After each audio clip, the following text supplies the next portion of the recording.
처음에 웨스트햄 16세 팀 경기를 갔을 때 음, 어떤 특정 장면에서 제가 조금 화가 났던 게 있어요. 선수가 어떤 행동을 했을 때. 음, 그러니까 풋볼 액션을 했는데 아마도 제 생각에는 수비하는 상황에서 이 선수가 막 마킹의 문제였던 건지 문제가 발생했었어요, 분명히.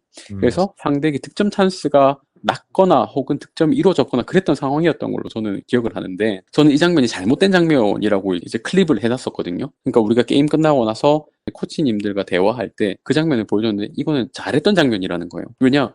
우리 팀의 팀 철학 안에서는 우리 센터백들이 상대적으로 상대에게 열세이거나 동등한 상황에서 문제를 해결할 수 있는 방법을 찾고 싶은 걸 보고 싶다는 거죠. 음, 그 연령대에는 그런 경험을 하는 게 중요하니까. 음, 그런 부분에서 이 선수 같은 경우에는 지각하거나 인지하는 부분에서는 분명히 이 상대가 어떻게 오는지 봤고 음, 예측까지는 했지만 속도가 문제가 있어서 못 따라간 거기 때문에 음. 이 자체가 잘못됐다고 안 보는 거예요. 그러니까 제가 이 이야기를 드리는 게 단순히 데이터, 영상이 있다고 중요한 건 아니라는 걸 제가 그때 크게 깨달았던 거죠. 음, 아, 이게 외부에서 봤을 때는 제가 바라보는 거랑 똑같이 이야기할 겁니다.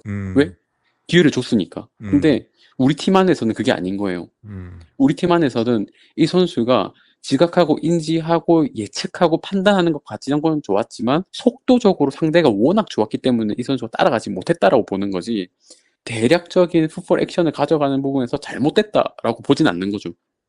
되게 앞으로, 중요한 통찰력인 예. 말씀이시다. 그리고 잘못된 점이라고 표현하지도 않았어요. 저는 음, 처음에 클립을 짤 때 잘한 점, 굿 포인트와 배드 포인트로 잡았는데 그게 음, 아니라 잘했던 것과 향상시켜야 될 점이라고 표현하더라고요, 언어를. 음, 음, 다른 거죠. 잘못된 게 아니라 향상시켜야 될 점이라는 건. 음, 기본적으로 성장 마인드셋이 조직 문화 자체에 있던 거예요. 저는 그런 부분에서 이게 단순히 데이터를 제공한다 혹은 영상을 사용한다라는 개념보다도 결국 다시 돌아가면은 우리 팀이 어떤 축구를 할 것인가, 그리고 우리 팀이 이런 축구를 할 때 각 선수들이 자기의 임무와 기능이 무엇인지 이해하고 있고 본인이 나중에 성인이 되었을 때 요구되는 모습이 무엇인지를 알고 있는 게 중요한 거예요. 음, 메타인지가 있다는 거죠. 선수들에게 영상을 제공하는데 처음엔 어떤 지시적인 것들을 다 적어서 줬거든요. 엄청나게 음, 디테일하게. 이런 음, 장면이라 그거를 원하지 않아 했어요. 선수가 먼저 그 장면을 보고 의견을 전달하는 거 우선시하고 음. 그게 끝났을 경우에 우리 팀에서는 이런 생각이야를 다시 전달하는 과정을 거쳤거든요.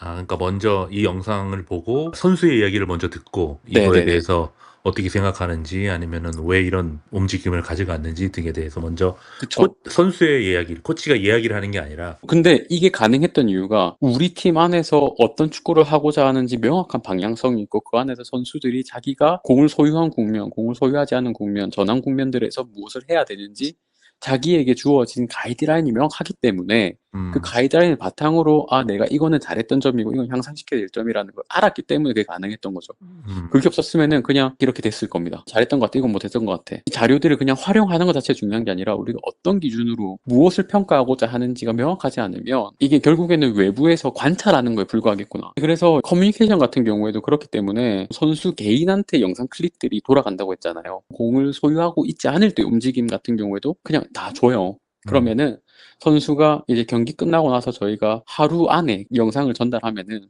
선수들은 자기가 그거를 숙제처럼 보고 와요. 음, 한 이틀 뒤에. 그러면은 그걸 대상으로 분석 파트에서는 선수가 왔을 때 이야기를 듣는 거죠, 우선적으로. 음, 대신 그때 이야기를 들을 때도 저는 처음에 어려웠던 게 내가 생각했을 때 이런 축구를 해야 돼에 대한 개념과 이 팀에서 이런 축구를 하고자 하는 거에 대한 개념이 좀 헷갈렸었어요. 부딪혔던 게 있었던 거죠. 결국에는 우리 팀에서 어떻게 축구해야 돼라는 게 더 중요했던 겁니다. 나중에 보니까. 그래서 그 개념 안에서 선수에게 피드백을 주고 그때 이제 다양한 의견들이 주고 가는 거죠. 선수가 먼저 이런 상황에서 이렇게 했었으면 어땠을까라고 판단되고 이때 우리 동료가 이렇게 움직였다면 공간이 날 텐데 이런 게 안 되었던 것 같다. 그런 의견들을 또 듣고 하면서 이제 다 같이 그룹으로 수비 그룹이든 공격 그룹이든 볼 수 있는 영상을 만들 클립을 하거나 혹은 팀 단위로 20명이든 15명이든 이렇게 다 같이 보여서 그때는 조금은 그 코치가 주도하는 형태가 되겠죠.